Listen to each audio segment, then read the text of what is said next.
Water Museum. Today we're going to show you around our water museum here at Lynchburg Water Resources and share some of the fun stories and history of drinking water and water in Lynchburg.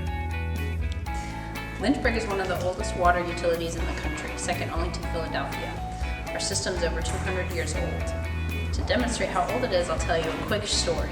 When they first built the pipes coming from the James River, they had a small reservoir and they were pretty sure it wasn't going to work.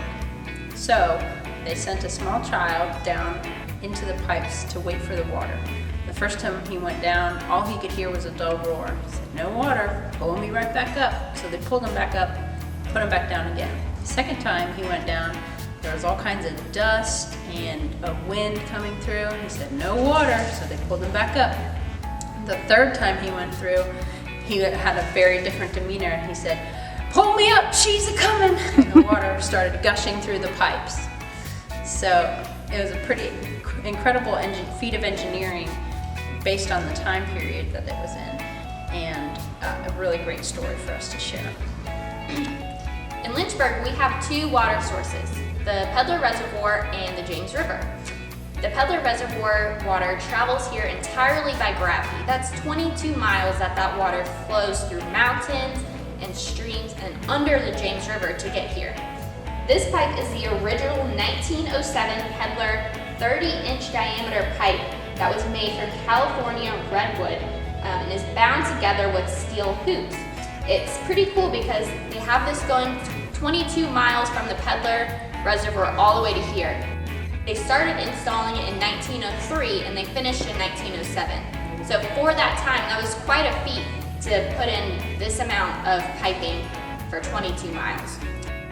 Also, the fact that it travels 22 miles by gravity is a huge feat of engineering and very forward thinking of our founding engineers. This is a really amazing model of the topography that is covered with our 22 miles of pipe from the Pedlar River Reservoir to Lynchburg. You can imagine almost a snake kind of going through the mountains and under the James River and all the way around the corner to Lynchburg. What's really interesting is a couple years ago we had a leak under the James River and we had to hire specially trained scuba divers to go under the James River and fix it and then bury it again.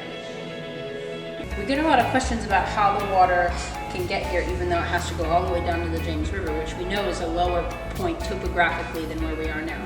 Right now, our water is actually at the highest point in Lynchburg and it's 126 feet lower than the base of the Pedlar.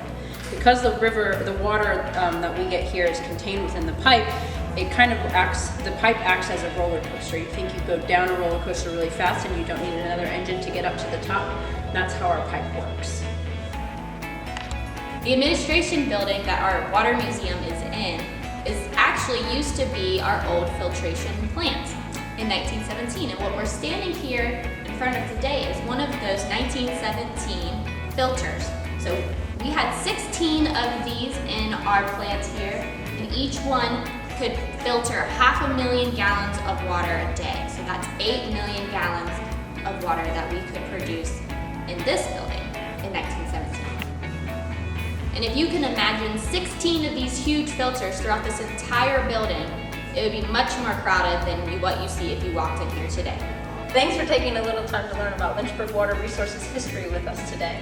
Just like when those first pipes were laid in the 1800s, we're committed to keeping your water clean and safe. So if you see our crews outside, give them a big wave and a thank you for us because they are working hard for you. And remember, every splash begins with one drop. See you next time!